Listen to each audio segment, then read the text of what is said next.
महावीर विनय हनुमाना, राम जासु जस आप बखाना। प्रणव पवन कुमार, खल धन पावक ज्ञान घन। जासु हृदय आगार, बसई राम सन चाप धर।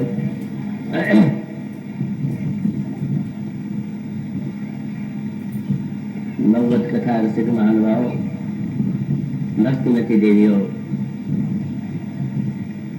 श्री हनुमान जी महाराज के दिव्य अलौकिक पावन चरित्र का वर्णन श्रवण मनन पिछले 8 दिनों से चलता रहा है। कल प्रसंग का विश्राम है और श्री हनुमान जी के गुण जो हैं वे तो अनंत हैं। उनके चरित्र और गुणों का वर्णन कर पाना किसी के लिए संभव नहीं है।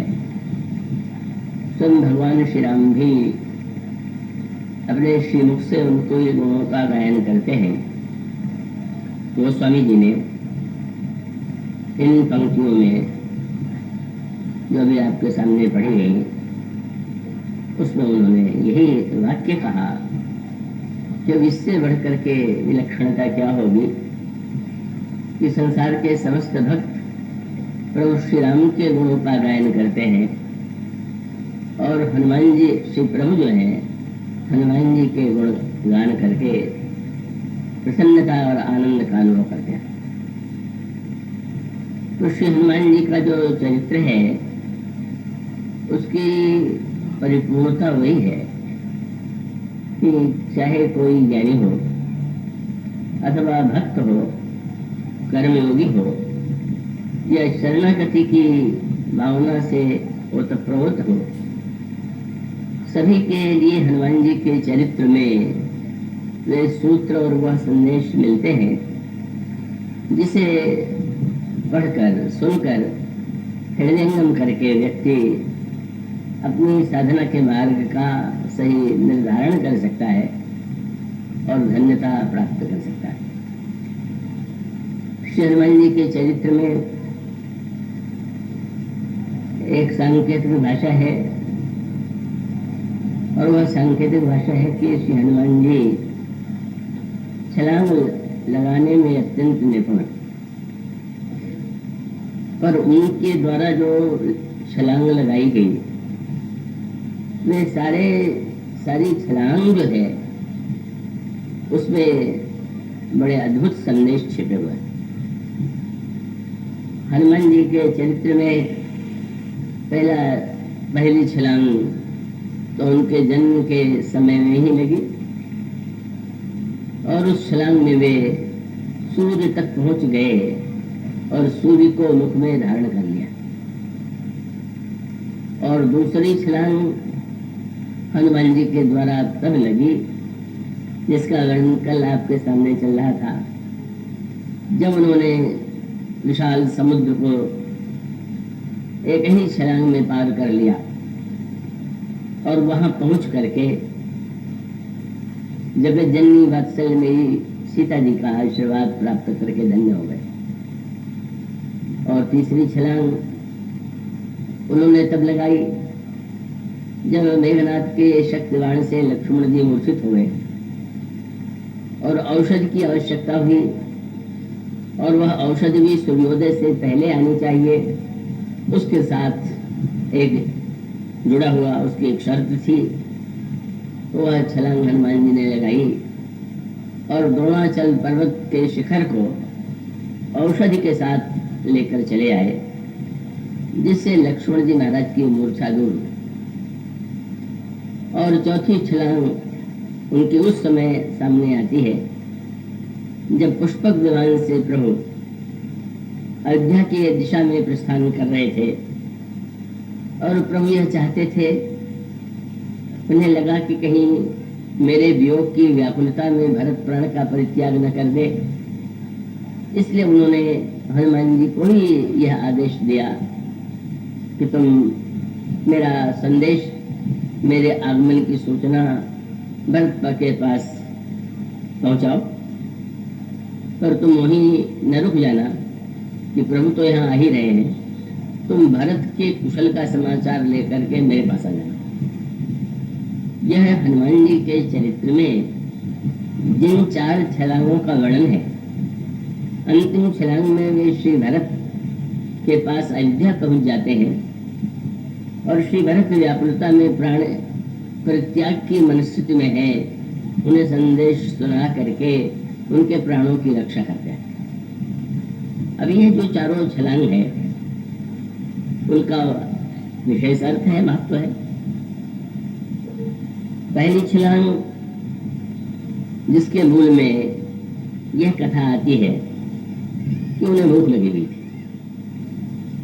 संसार में कौन ऐसा व्यक्ति होगा कि जिसको भूख न लगती, और भूख तो अत्यंत कष्टकारी ऐसा कष्ट है कि व्यक्ति उसे सह नहीं पाता,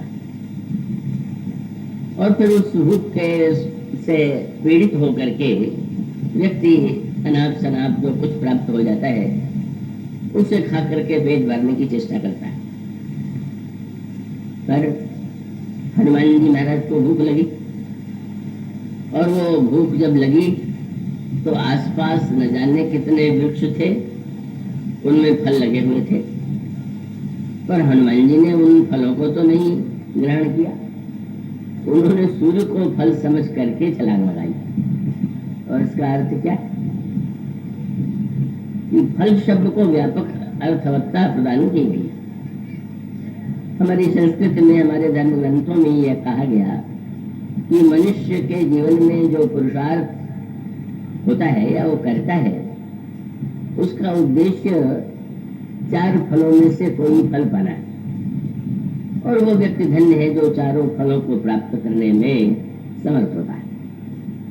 और वे 4 फल है अर्थ, धर्म, काम और मोक्ष। यह जो 4 फल हैं, बड़ा सरल सा तात्पर्य है। अनगिनत व्यक्ति ऐसे हैं और अधिकांश व्यक्ति ऐसे हैं जो अर्थ परायण है, अर्थ का फल पाना चाहते हैं। उन्हें धन चाहिए और उन्हें धन की भूख, अर्थ की भूख लगती। और अर्थ की भूख तो आप जानते ही हैं, ये तो न बुझने वाली भूख है। कितना भी अर्थ मिलता जाए पर वो व्यक्ति की भूख नहीं मिटती। प्रसिद्ध संत सुंदरदास जी ने यही कहा कि जो 10, 20, 50 मिले सत हो ही हजारन लाख मंगेगी, कोटि अरब्य सखरब्य असंख्य पृथ्वी पति होने की चाह जगेगी, और स्वर्ग पताल को राज्य मिले वह कऊ तृष्णा अति आग लगेगी, सुंदर एक संतोष विना सच तेरी तो भूख कभी न भरेगी। तो अर्थ की भूख तो बड़ी व्यापक है, और यह युग जो है वो तो सबसे अधिक अर्थ प्रधान युग है। तो अर्थ की प्राप्ति भी व्यक्ति के जीवन में उसको पाने की इच्छा होती है, और वो अगर उचित रूप में उसे स्वीकार किया जाए, अर्थ प्राप्त किया जाए और अर्थ का सदुपयोग हो, तो अर्थ को पाना कोई बुरा कार्य नहीं है, क्योंकि 4 फलों में भी वह एक फल है। और इसलिए गोस्वामी जी को यह संकोच नहीं लगता है कि जब विवाह के प्रसंग में 4 दूल्हों के लिए गोस्वामी जी उपमाओं का प्रयोग करते हैं, तो उसमें जन धन धर्माधिक तनुधारी, जैसे धन धर्म काम मोक्ष जो है शरीर धारण करके 4 राजकुमारों के रूप में दिखाई देते हैं। तो एक भूख तो अर्थ की है, जो जीवन की आवश्यकताओं से भी जुड़ी हुई भूख है, व्यवहार से जुड़ी हुई भूख है, लेकिन उसके साथ साथ अनर्थ, जितने अनर्थों की सृष्टि करता है, और अर्थ पाकर जिस प्रकार से व्यक्ति उन्मत्त जैसा आचरण करता है, इसलिए अर्थ का वह फल जो है तो वो व्यक्ति को तृप्ति न दे करके अतृप्ति देता है। और वो व्यक्ति अगर विवेकी है तो यह सोचता है कि अर्थ जीवन का अंतिम लक्ष्य या अंतिम उद्देश्य नहीं, और तब दूसरा लक्ष्य वह सामने आता है जिससे काम कहते हैं।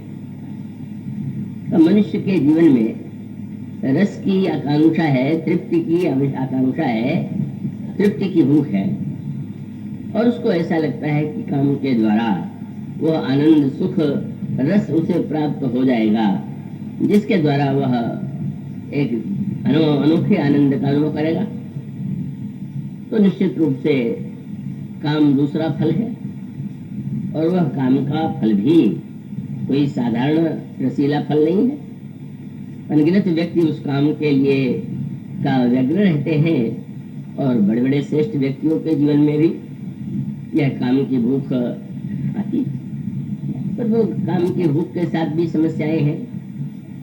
काम की भूख व्यक्ति को अमर्यादित बना देती है, और ऐसी स्थिति में काम की भूख जो है वह होती है और आवश्यकता है। अगर शास्त्रों ने विवाह का विधान किया तो इसका अर्थ है कि व्यक्ति को काम की पूर्ति के लिए विवाह अपेक्षित है, विवाह करना चाहिए। और उसके बाद फिर तीसरे फल की बात आती है जिसे धर्म कहते हैं, और उसका अभिप्राय यह है कि व्यक्ति अर्थ और काम के द्वारा केवल स्वयं ही अपनी भूख मिटाना चाहता है, अपने स्वार्थ पूरे करना चाहता है। परिणाम क्या होगा? समाज में टकराहट होगी, छीना झपटी होगी, राग द्वेष और विरोध होगा। तो जब मनुष्य के मन में अर्थ और काम को ऐसे रूप में उसका उपयोग करने की वृत्ति आवे, यही धर्म है। जब मनुष्य के जीवन में यदि अर्थ प्राप्त हुआ है तो अर्थ का उपयोग दान में, श्रेष्ठ कार्य में, समाज की सेवा में, भूखों की आवश्यकता पूर्ति करने के लिए यदि किया जाए तो अर्थ का फल जीवन के लिए एक कल्याणकारी सिद्ध होगा समाज के लिए।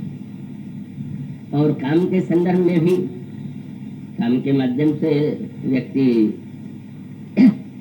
सृष्टि में संतान को जन्म देता है, और संतान को जन्म देने में उसे अपने व्यक्तिगत स्वार्थों से और लिप्सा से थोड़ा ऊपर उठना पड़ता है, और उसकी वृत्ति केवल अपने सुख की ओर न होकर के फिर पुत्र और पुत्र के प्रति हमारा कर्तव्य है ऐसा मान करके जब व्यक्त करता है तो काम भी उपयोगी है।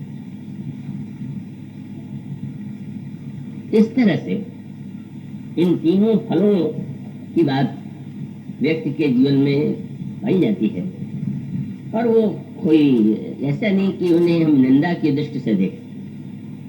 जब गोस्वामी जी विवाह के मंडप में चारों राजकुमारों की तुलना अर्थ धर्म काम मोक्ष से करें, मुदित अवधपति सकल सुत वरुण समेत निहारे जन उपाय महिपाल मन प्रियन सहित फलचार, किंतु जिसे अंतिम फल हमारे शास्त्रों ने बताया वह फल है मोक्ष।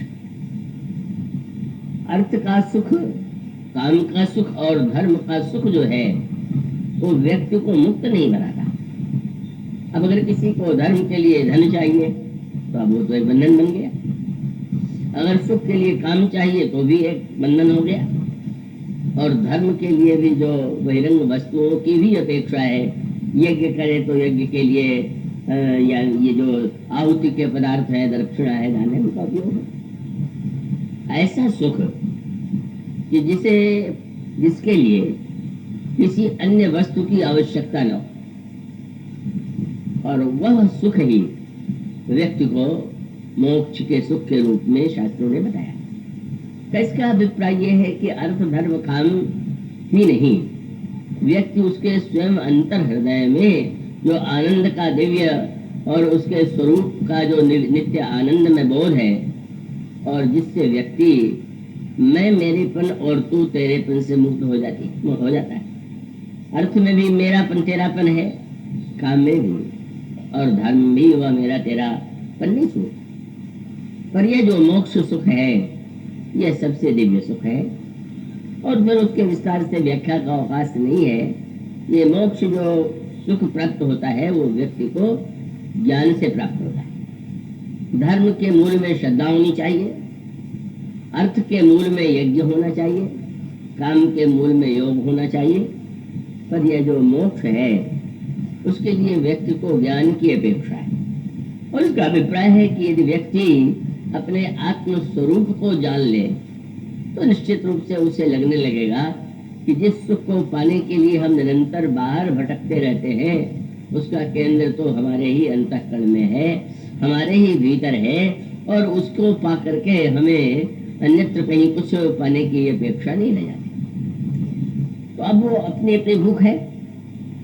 हनुमान जी को न अर्थ की भूख है, काम की भूख भी नहीं, और यो देखें तो धर्म की भी भूख नहीं, क्योंकि धर्म के द्वारा व्यक्ति को स्वर्ग प्राप्त होता है, धर्म के द्वारा विविध प्रकार के वैभव यश की प्राप्ति होती है।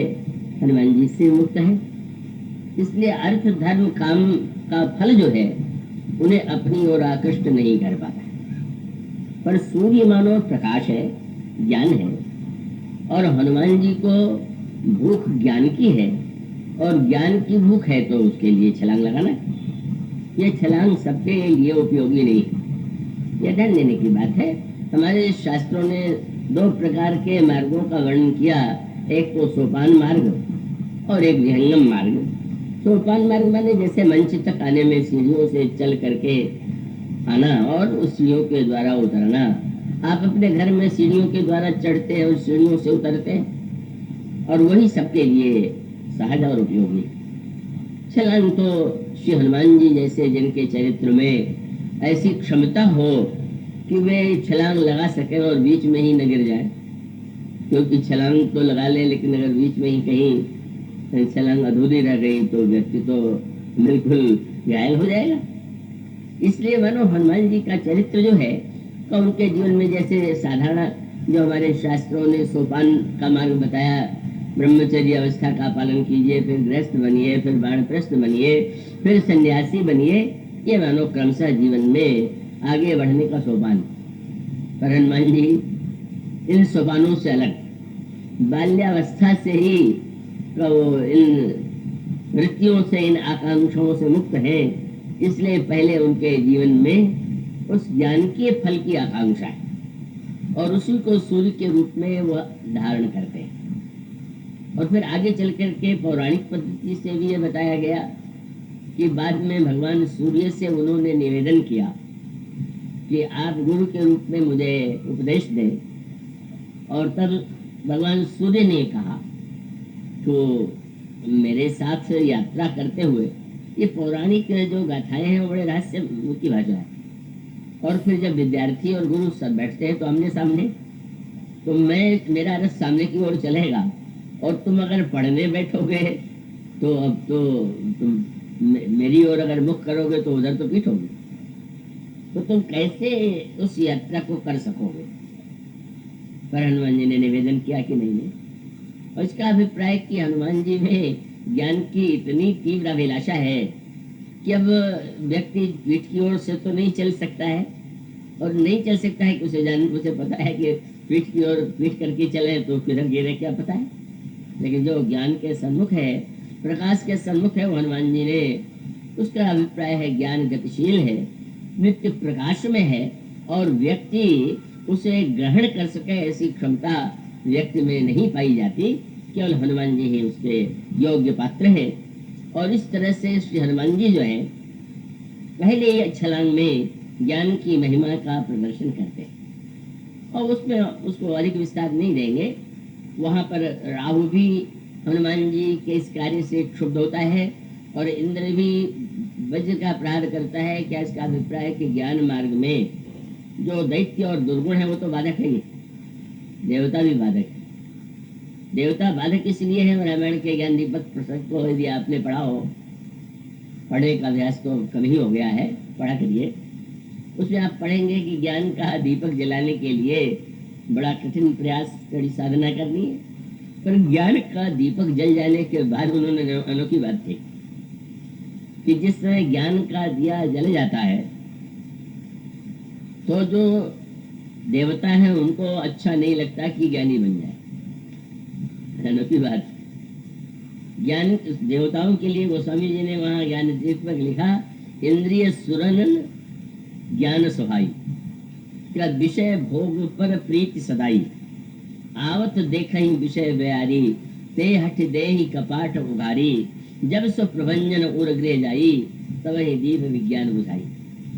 ऐसा लगने लगता है देवताओं को कि ज्ञान के द्वारा तो यह इतनी ऊंची स्थिति में पहुंच जाएगा कि हमें भोग के द्वारा तृप्त करने की चेष्टा ही नहीं करेगा। यही इंद्र के द्वारा वज्र का प्रहार और राहु के द्वारा सूर्य के ग्रहण करने में इसी संकेत की ओर उसका संकेत किया गया। पर हनुमान जी महाराज जो है अंततो गत्वा, वे तो पवन के पुत्र हैं। ऐसा लगा कि हनुमान जी मूर्छित हो गए। और तब यह कथा आती है कि पवन देवता ने सारे संसार के प्राणों की गति को अवरुद्ध कर दिया, क्योंकि वायु के द्वारा ही तो व्यक्ति जीवित रहता है।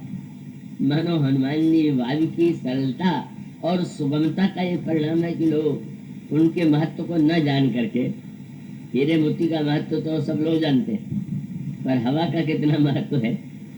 क्यों? हीरा बड़ी कठिनाई से बड़े पैसे से मिलता है, और वायु का, हवा का झोंका तो आपको 24 घंटे बिना दाम के ही मिलता रहता है। तो स्वाभाविक है कि व्यक्ति वायु का मूल्य नहीं जान पाता। पवन देवता ने मानो यह बताया कि आप लोगों ने मान लिया कि आप मेरे पुत्र को मूर्छित कर सकते हैं। अगर ऐसा आप समझते हैं तो आपकी मृत्यु भी अनिवार्य है। और तब हनुमान जी की भूमिका सर्वत्र है।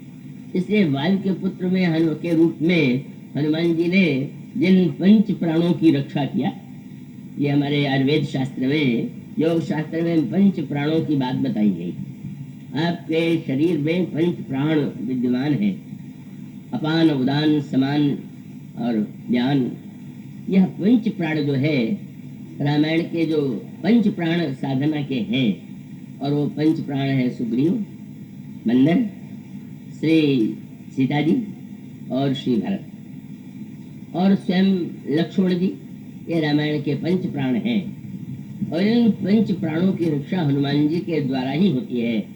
यह आप रामायण में पढ़ते हैं। सुग्रीव के प्राण पर संकट था, हनुमान जी ने स्वयं सुग्रीव को भगवान से मिला करके उनके एक रूप को, ये अधो प्राण दो हैं, बानर और सुग्रीव, और ऊर्ध्व प्राण जो है वह है श्री लक्ष्मण और भरत, और केंद्रीय भूत प्राण शक्ति श्री सीता जी हैं। और इन सब के ऊपर जब विपत्ति आती है तो पवन पुत्र ही जो है, सुग्रीव को भी आप कथा सुन चुके कि वासना के बादल के द्वारा जब इनका ज्ञान ढक गया तो पवन पुत्र ने उस वायु को, बादल को विच्छिन्न करके, प्रभु कह चुके थे जैसा मारा में बाली तेज तरह तो बूढ़ कह काली, तो मानो उस प्राण की रक्षा भी हनुमान जी के द्वारा हुई। और बानरों के रूप में जो प्राण है, ये 2 प्राण नीचे, 2 प्राण ऊपर, एक पांचवा प्राण केंद्र में।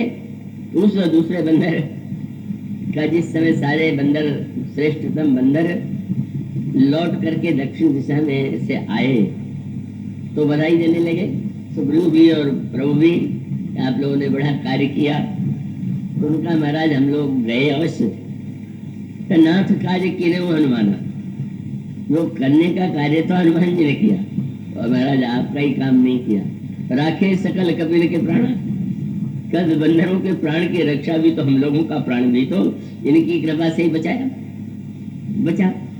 तो मानो हनुमान जी के द्वारा सुग्रीव के प्राण की रक्षा, बंदरों के प्राण की रक्षा, और जिस समय लक्ष्मण जी को मेघनाथ की शक्ति लगती है उस समय औषधि ले करके हनुमान जी ने ही उनके प्राण की रक्षा किया। और जब श्री भरत प्रभु के वियोग में व्याकुल होकर के प्राण परित्याग करने की मनस्थिति बना लेते हैं तो हनुमान जी ने संदेश सुना करके उनके प्राण की रक्षा किया। तो ये जो अपान, समान, ज्ञान, उदान और केंद्रीय भूत जो प्राण है जनक नंदनी सीता है, वही भक्ति रूपा भी है, और अंत प्राण की केंद्र जो है वही।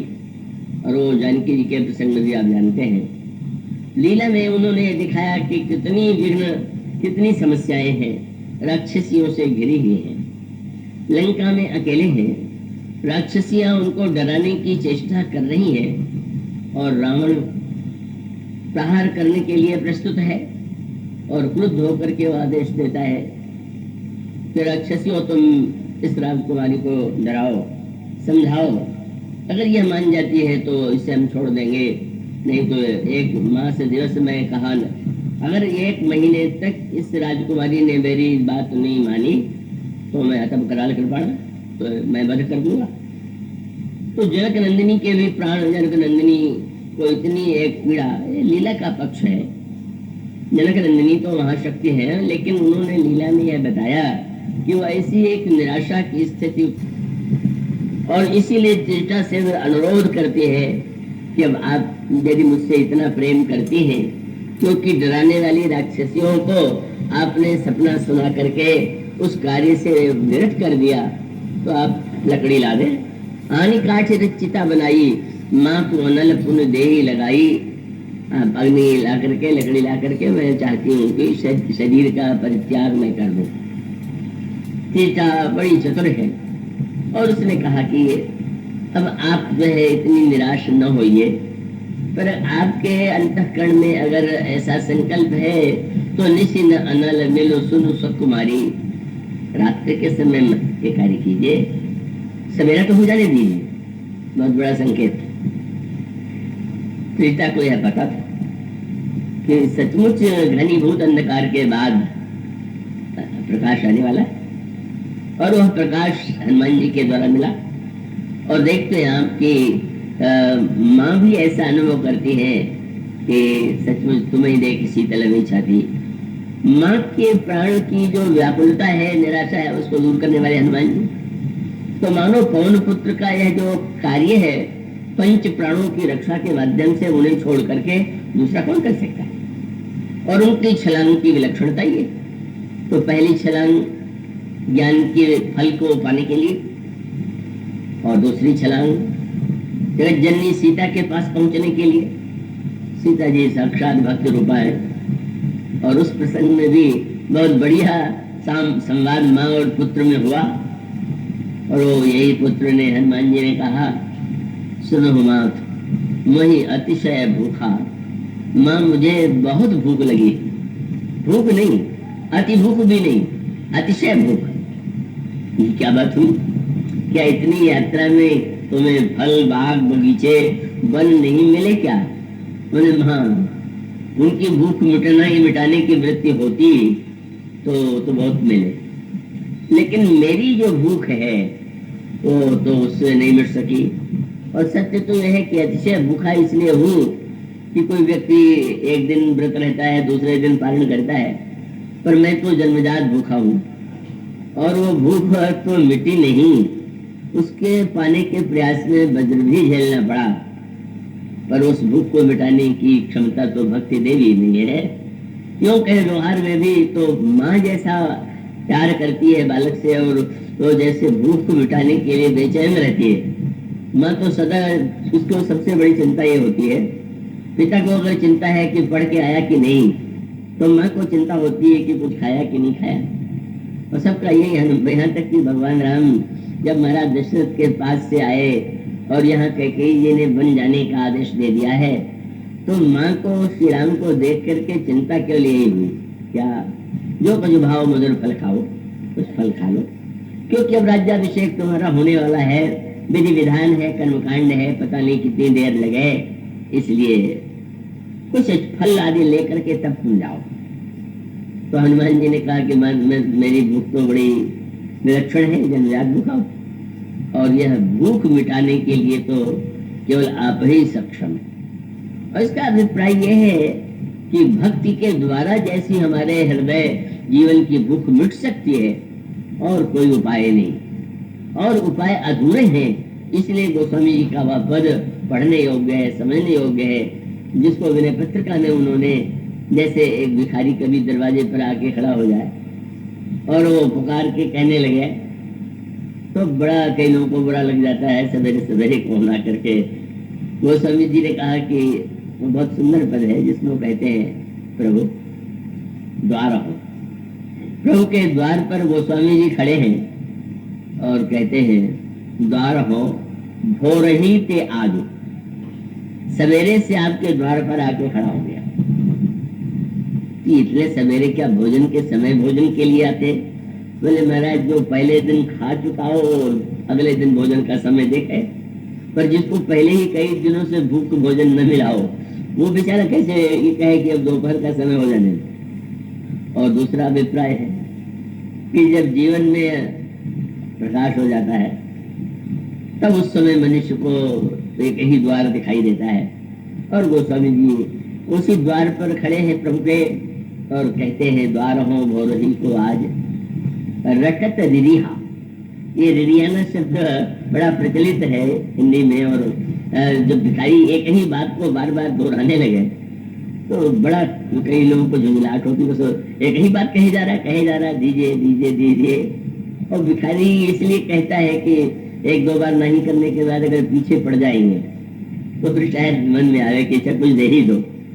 तो उन्होंने कहा कि महाराज मैं तो रिहा हूँ, कि मेरे जीवन में कोई सम्मान जैसी बात नहीं है कि आपने मुझे निमंत्रण दिया।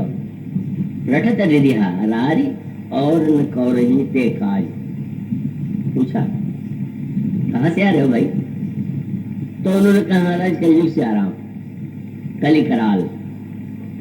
तो तुम अकेले ही दिखाई दे रहे हो और लोग तो नहीं दिखाई दे रहे हैं? बोले कलयुग रूप अकाल समाज में आ गया है, और उस कलयुग रूप अकाल में जैसे अकाल पड़ने पर जो मिल जाए उसको खाने वाले मिल जाते।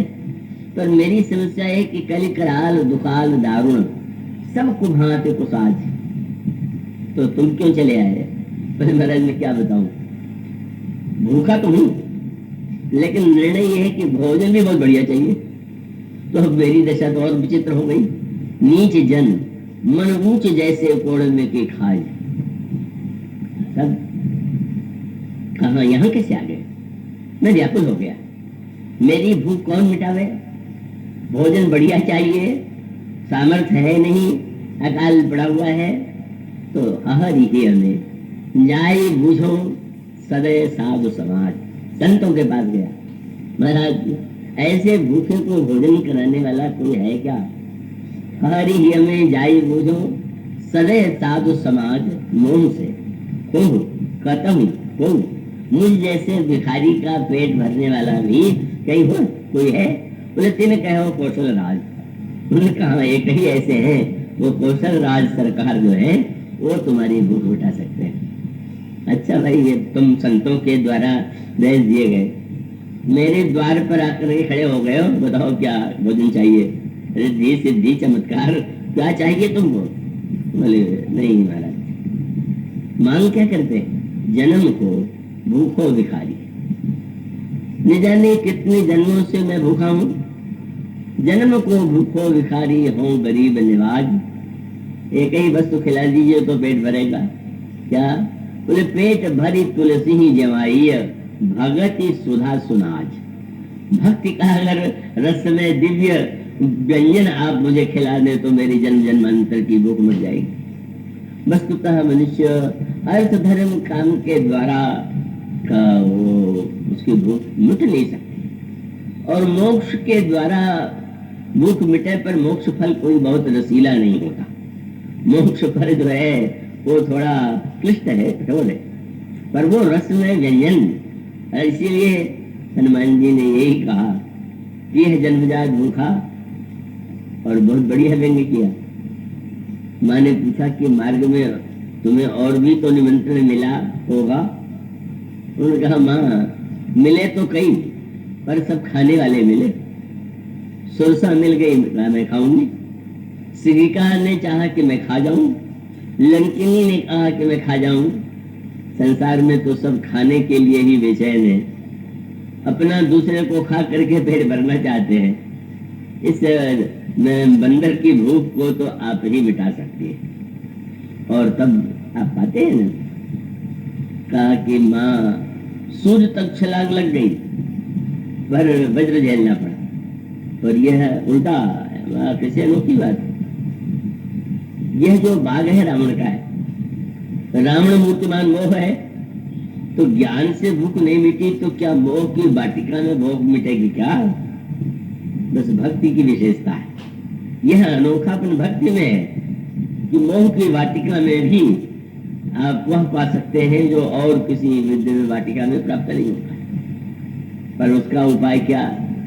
हनुमान जी ने माँ से कहा कि माँ आप देख रही हैं सारे बाग में कितने फल लटके हुए हैं, मुझे भूख भी लगी हुई है और देखने में फल बड़े सुंदर भी हैं।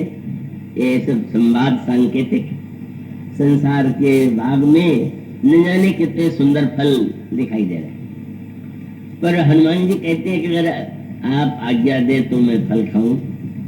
और तब माँ ने कहा कि सुंदर फल को खा नहीं लेना चाहिए, सुंदरता देखने की वस्तु है, फल की विशेषता सुंदरता नहीं है।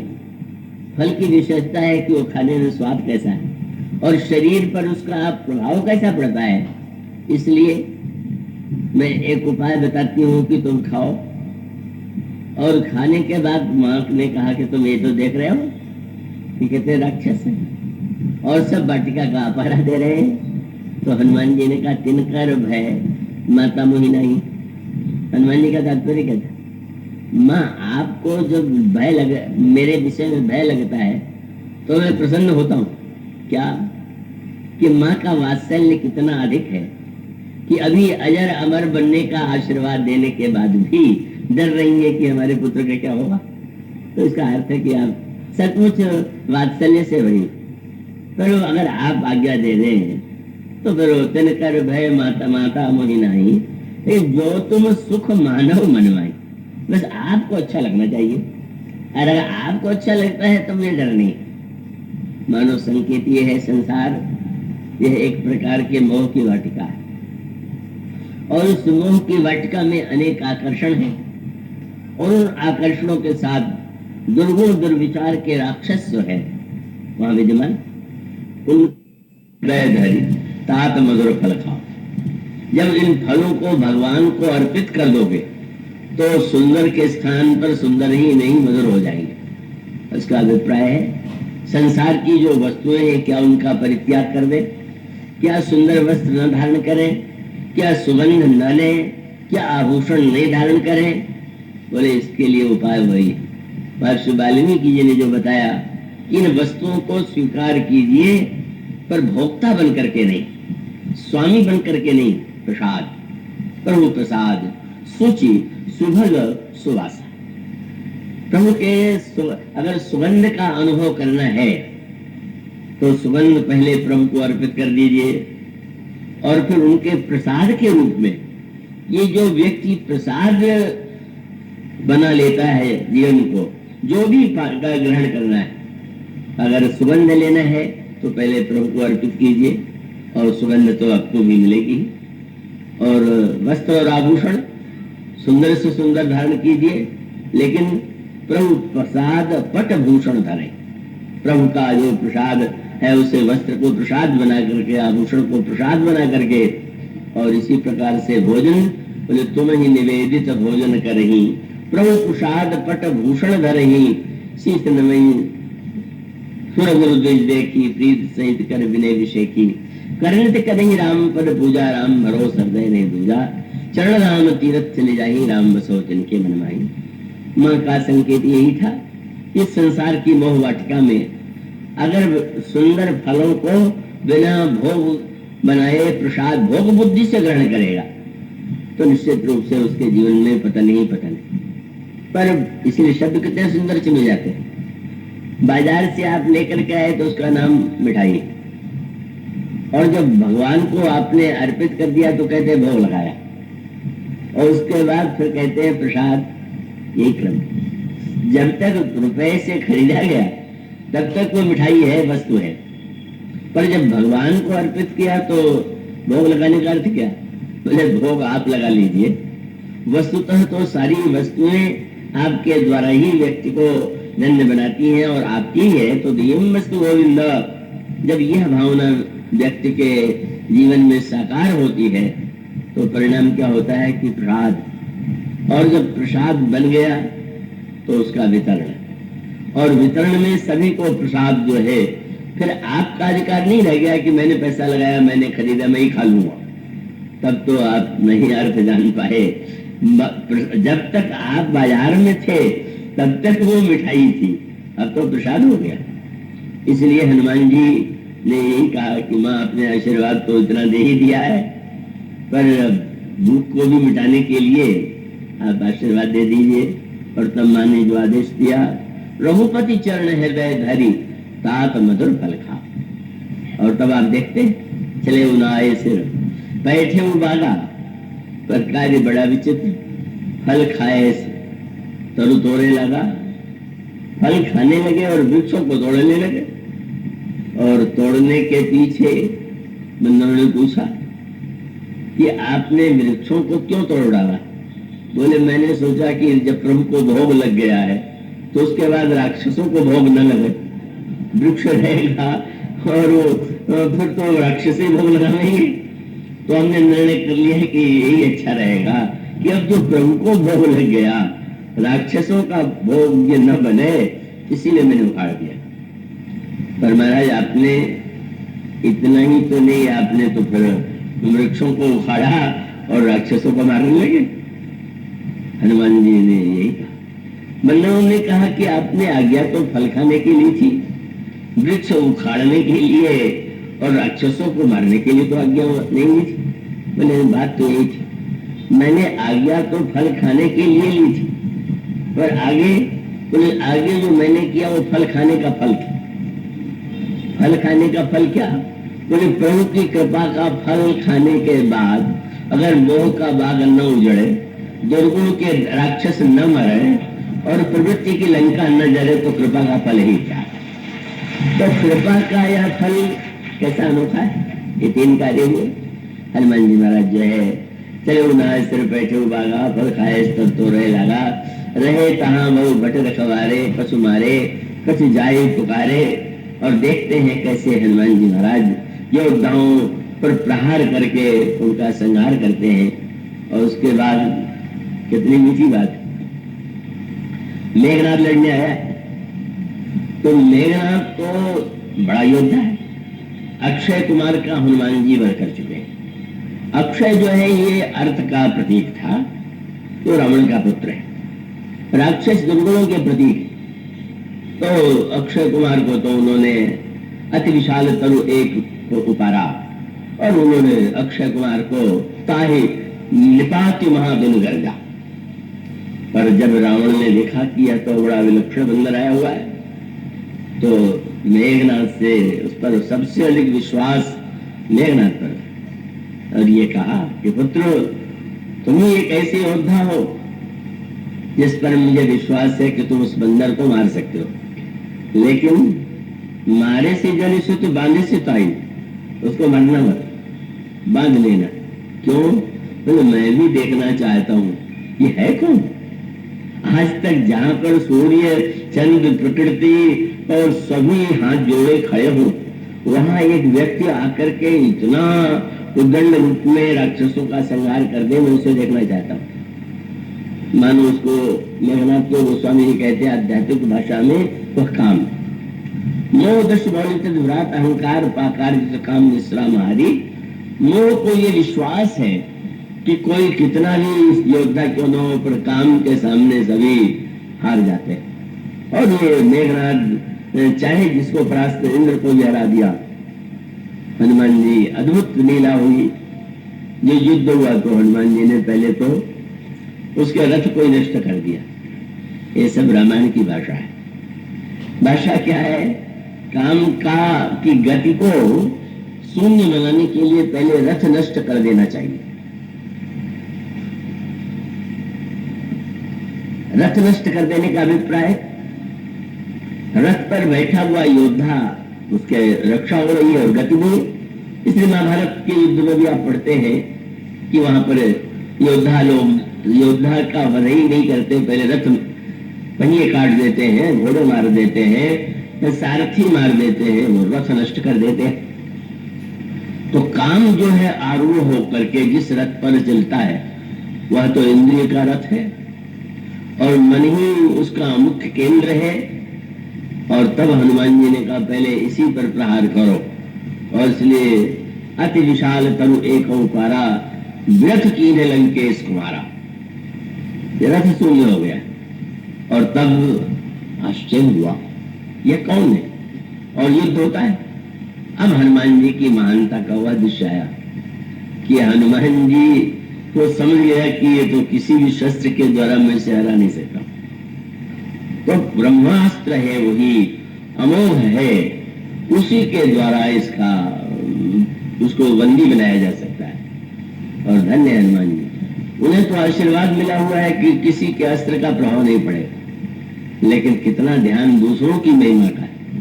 अपनी महिमा के लिए तो सभी लोग यज्ञ करते हैं, लेकिन हनुमान जी ने यही सोचा, ब्रह्म अस्त्र ते साधा कपिमन कीन विचार, ब्रह्म अस्त्र ते साधे। गोस्वामी जी कहते हैं ब्रह्म, तब हनुमान जी ने ब्रह्म अस्त्र ते साधो कप मन कीन विचार, क्या जौन ब्रह्म सर मानो महिमा मिटे अपार। ब्रह्मास्त्र की मर्यादा है कि वो उसका प्रभाव अवश्य पड़ता है, मेरे मुझे लगेगा तो प्रभाव तो नहीं पड़ेगा, पर ब्रह्मा के अस्त्र की मर्यादा मिट गई, इसलिए चलो कोई बात नहीं। और तब हनुमान जी ऐसा नाटक करते हैं जैसे मूर्छित हो गए, लेकिन ऐसी मूर्छा भी अनोखी। अब कोई व्यक्ति ऊपर से नीचे गिर जाए मूर्छित होके तो उसकी क्या दशा होगी। पर वो स्वामी जी कहते हैं जब हनुमान जी गिरे तो देख लिया कि ये मेघनाथ की सेना किधर खड़ी, तो उसी के ऊपर गिर पड़े। तो स्वामी जी ने कहा पर की बार घटक संहार, क्या वो गिर पड़े उधर जिस तरह बंदर थे और बंदर राक्षस थे और वो दब करके सेना मर गई। इसलिए मेघनाथ बाद में बड़ा घबराता था, इस बंदर से दूर ही रहना अच्छा। चैतन्य रहता है तो भी मारता, मूर्छित हो जाए तो भी मारता, अब इससे क्या लड़ाई लड़ी जाए। और खुला रहता है तो बाग उजाड़ता है और बन के जाता है तो लंका जला देता है। इसलिए वो स्वामी ने कहा बार बार प्रचार हनुमाना निकट ना हो मरम सो जाना। श्री हनुमान जी बंदी बन करके, बहुत बड़ी बात है, ज्ञान मुक्ति है। हनुमान जी ज्ञानियों में अग्रगण्य है, पर बंधन में बने माने भक्त को मुक्ति नहीं चाहिए। भक्त जो है कोई इसको मुकुति निरादर भगत लुभाने और उसको कोई अपेक्षा नहीं, अपितु हनुमान जी को बंधने में रंच मात्र कोई आपत्ति नहीं। और आपत्ति न होने के बाद मेघनाथ जब ले जाता है तब वो जो संवाद होता है वो तो अनेक अनेक दिव्य संवादों में सूत्र के रूप में आप पढ़ सुन सकते हैं, परंतु में उस बंधन का आनंद क्या है? उस बंधन का आनंद मानो यही है कि जब तक आप स्वतंत्र हैं तब तक जो भी आप करते हैं उसका परिणाम आपको भोगना पड़ेगा। पर जब आप बंदी बना लिए गए तो बंदी बना लिए जाने के बाद फिर बंदी से कुछ कराया जाए तो कराने वाला जाने। इसलिए हनुमान जी के पास उत्तर बहुत बढ़िया था कि अगर हनुमान जी से पूछा जाए कि केवल संदेश ले देने के लिए भेजा गया, ये तुम लंका में कैसे पहुंच गए, लंका को कैसे जला दिया, तो हनुमान जी ने कहा मैं स्वयं थोड़ी गया, वो तो बंदी बना के ले जाया गया, और ले जाया गया तो महाराज मैं क्या कर सकता था। पर मैं ये जानता हूं कि जो व्यक्ति यह मानता है कि मैं ही सब कुछ हूं, वो व्यक्ति तो अधूरा उसका ज्ञान। मैं जानता था कि बंधन में क्या होता है, बंधन कौन है, और इसलिए मुकुट निरादर भगत लुभाने, हनुमान जी महाराज को बंधने में कोई आपत्ति नहीं है। और उस बंधने के आनंद में यही है कि हनुमान जी महाराज एक बार भी वहां पर किसी राक्षस को नहीं मारते, खड़े हैं। आगे चल करके रावण के जो यहाँ के जो उसके नागरिक हैं राक्षस से हनुमान जी को लात मारते थे, गाली देते थे। और इतने नहीं, हनुमान जी को नगर में घुमाया गया और घुमाए जाने के बाद ढोल बजाया जा रहा था, यह चोर है जिसने बाग उजाड़ा, और हमारे महाराज राज के पुत्र मेघनाथ ने बंदी बनाया, ये चोर जो है घुमाया जा रहा है, मारे ही चरण करे वो हंसी। धन्य है हनुमान जी। अब मान सत्य थी वो तो बाद में पता भी चल गया, लेकिन सत्य होते हुए भी लात खाने के बाद, गाली सुनने के बाद सम्मान की भूख तो सब में होती है। हनुमान जी चाहते तो उसमें भी वो उन राक्षसों को दंड दे सकते थे, पर हनुमान जी उसका भी आनंद ले रहे। चलो नगर में घुमाया जा रहा है तो मैं कितना नगर रात्र में देख आया, लेकिन अभी लोग स्वयं नगर दिखला दे रहे हैं। आगे लड़ने उड़ने में आवश्यकता जो पड़े कि अब वो मुझे प्रयत्न नहीं करना, बस तो ये लोग भी मुझे घुमा रहे हैं। सारे नगर में हनुमान जी को घुमा दिया गया। हनुमान जी ने अंत में यही कहा, क्या? प्रभु ने कहा, हनुमान तुम बड़े विचारक हो, हर कार्य को विचार पूर्वक तुम करते थे, लेकिन लंका जलाने के पहले तुमने विचार किया कि नहीं? हनुमान जी ने कहा, महाराज जब तक खुला हुआ था तब तक विचार करता था, जब बंद हो गया तो विचार करना आपका कार्य। ओ मैं क्या करता